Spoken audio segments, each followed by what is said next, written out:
name is Chuck Maney, and I am a scoutmaster, camp medic, and various other things that I do in scouting. I'm 82, fixing to be 83 here, and I've been in scouting for 55 years. That's one of those things that they kind of say, try it, you may like it. Well, I tried it and I liked it.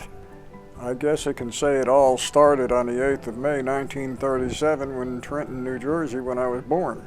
I was awarded a state for the first 18 years of my life, and in and out of foster homes, that type of thing. I did get into a scout troop. I don't even remember what the number of it was, but it was in Bloomfield, New Jersey, and I think I got tenderfoot, and that was about as far as it got. So I never really had any scouting experience as a youth. I would say almost, if not all, of my scouting experience has been as an adult. And so basically it was in and out of foster homes, and I held several jobs down. Sometimes I'd last a couple of months on the job and do something and get fired. You know how it is when you're a kid, so. But anyway, the big thing, the big change that came on in my life was in 1960 when I got into the Army National Guard in New Jersey. And because I was one of these kids that was constantly in trouble with the law and a few other people, but I thought, well, maybe the military would do me some good. So I got into the Army National Guard, and I don't know, for some reason that just didn't work for me, and I decided to go into the Air Force. And in 1962, it was in May of 1962 that I went to Lackland Air Force Base for my basic training, and that's where I decided that I got, did my basic training, went to the medical tech school and became a medic, 90250 Bravo, and came back to Maxwell. Well, I did a stint in Turkey, and then came back to Maxwell, and looking for that third stripe, and just decided, well, you know, I see these things that you do with the Red Cross, and I did some volunteer work with them, doing things, working ball games and that type of thing down at Crampton Bowl. But anyway, I was looking to get that third stripe, and I had a friend that was also in the Air Force, and he said, well, here, fill this out and give me $2. And I said, well, what am I filling out? What's the $2 for? He said, you're filling out an application to be in Boy Scouts, and the $2 is for your registration. And that was, in retrospect and looking back, probably the best $2 I ever invested. And so that's how I kind of got started in the scout movement, was a fellow that was already in it. And my first troop that I was with Troop 18 at Our Queen of Mercy. And I was the scoutmaster there I started out as an assistant scoutmaster, and then the scoutmaster was military, and he got transferred, so I took over the troop as a scoutmaster. I got out in 1966, and I just did not,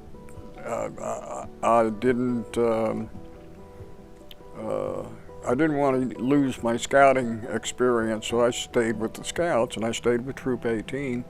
It was, let me see, it was 66, 67, '68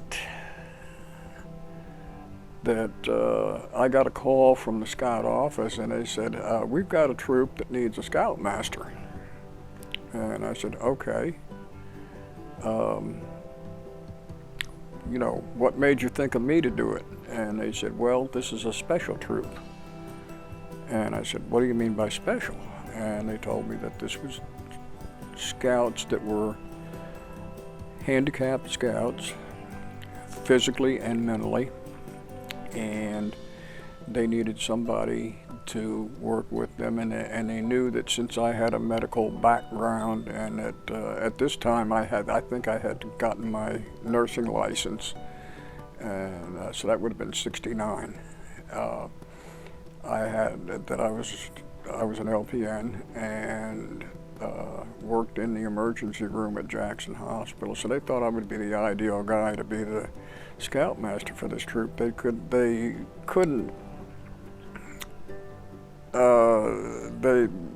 find somebody that they thought was adequate enough to be the scoutmaster for special needs kids or handicapped children. And so I said, well, let me think about that. And it was not something that I jumped into and said, yeah, I'll do it. The next Tuesday night I was out there doing it. It was something I sat down and thought long and hard about and discussed with other people and my co-workers at the hospital and that type of thing. And,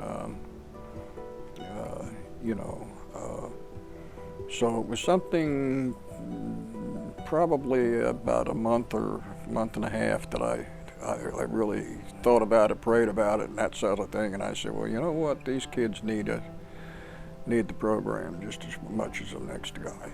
So that's how I got into being the Scoutmaster of Troop 320. These were students at the Children's Center, and so I was working with not only the physically handicapped, but I was working with mentally handicapped children too, and that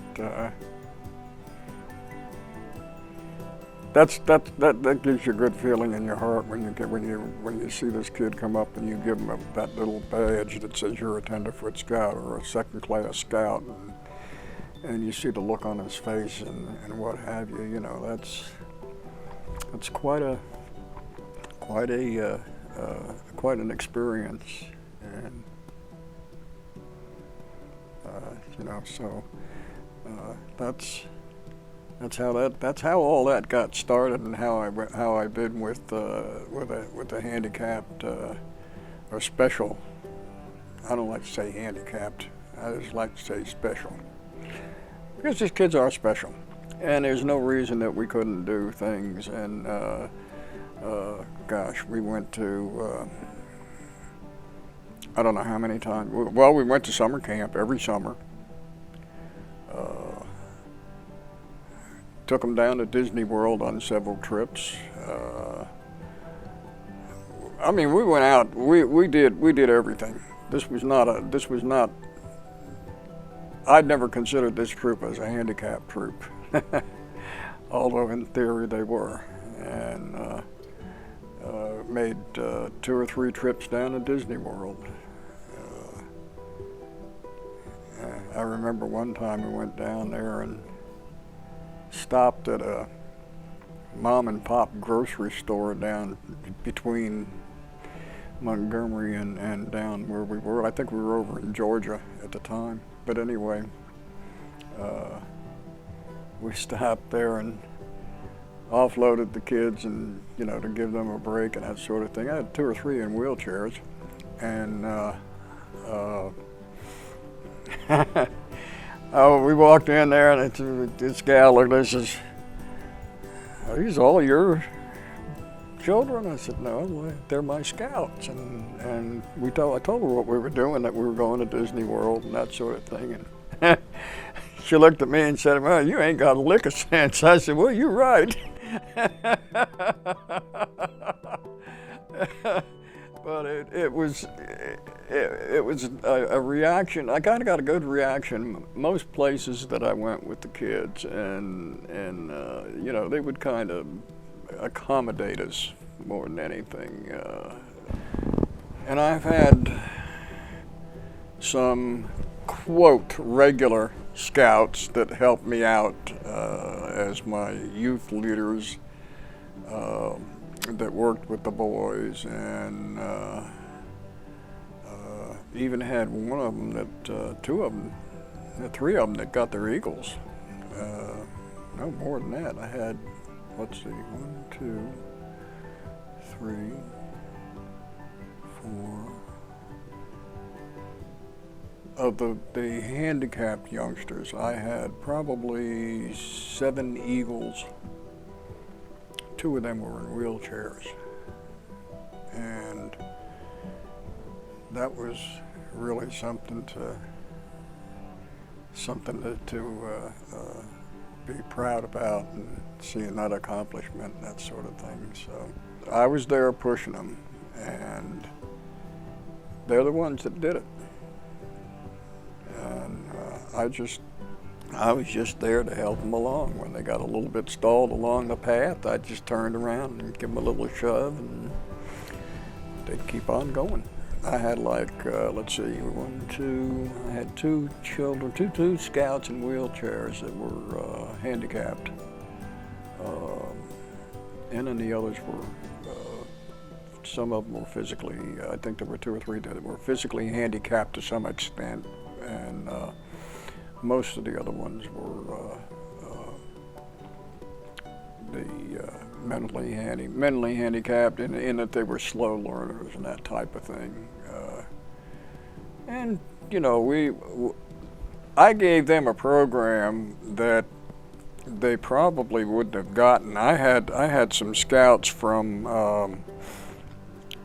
St. Jude. There were a couple of scouts that I had from St. Jude that were in this handicap program, and they didn't get Eagle, but I took them everywhere with us when we went. You know, we went on trips to Disney World. We went on trips to North Carolina. We went on trips to just all sorts of trips. We went to camp every year.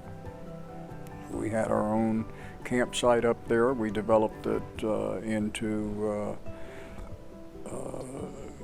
be more or less a physically handicapped facility, a campsite, and so that was. I ended up with a total of probably about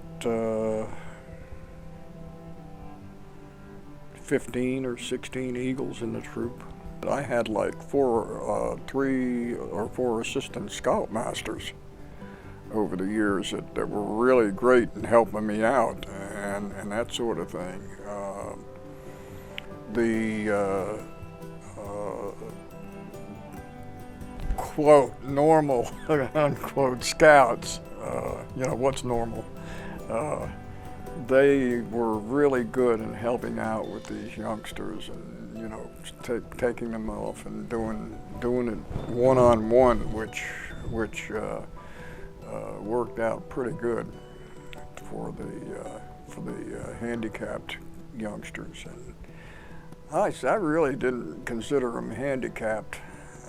You get that.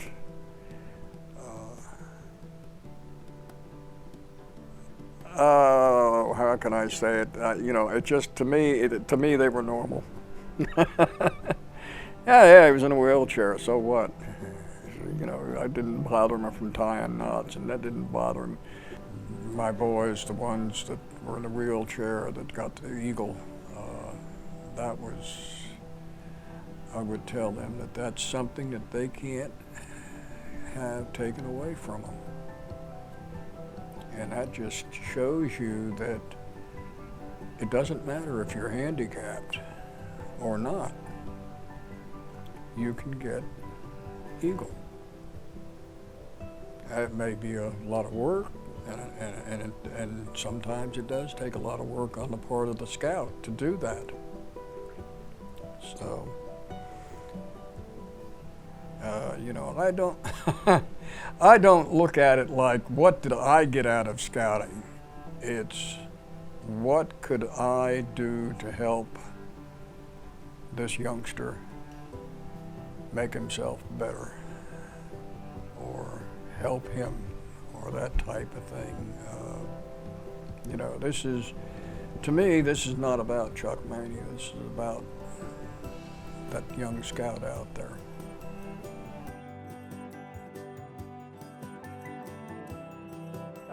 The first year that I went up to Camp Tuckabashie, it was something that was so totally new to me, and that was 1966, was my first summer camp up there.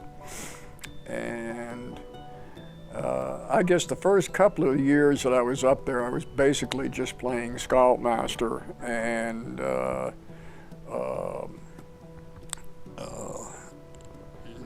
taking care of the troop and what have you. And then I got to the point where we used to have a doctor come up. There were several doctors that would come up and do the physical rechecks when the scouts came into camp. And so they were having trouble getting docs to do that. And I said, well, what the heck, I work in the ER. Why don't I do the medical rechecks? And so I started doing the medical rechecks in 70 or 71, it might have been 72. But I started doing the medical rechecks, and then I also started playing medic up there the week that I was up in camp. And so that's how I got started being medic up there. And of course I was up there every summer, and we had fun. Did we ever? Oh, there were things that I did up at camp that I could have almost gotten thrown out of camp for. And my one big thing that I remember I did was, and I don't remember what year it was, but up at camp we had a Jeep, an Army Jeep that was used for the camp vehicle. And I looked at that Jeep, and I looked at the doors on the dining hall, and I said, I wonder if I could get the Jeep in the dining hall. So I got a tape measure out, and I measured the width of the Jeep, and I measured the width of the door, and I had about maybe that much on either side of the Jeep that I could get it in, move it into the dining hall. And that, to me, that was my biggest prank that I ever pulled up there at camp. Hey, if anything got rearranged, usually Chuck Maney was involved with it. You're a bit of a prankster, huh? Yeah, I became the prankster up there, and that we got all along with that for a while until the council executive decided that that shouldn't, he didn't have a sense of humor.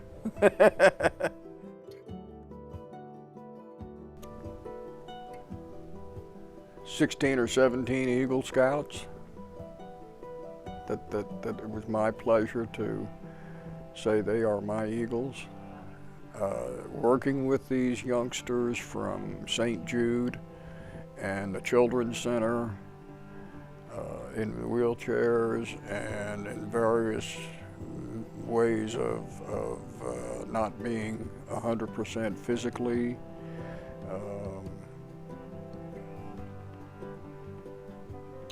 That's stuff that I got out of scouting. I was not in scouting for what can I get out of it. I've been honored with the Vigil Honor in the OA. I've gotten the District Award of Merit on the district level. I've gotten the Silver Beaver.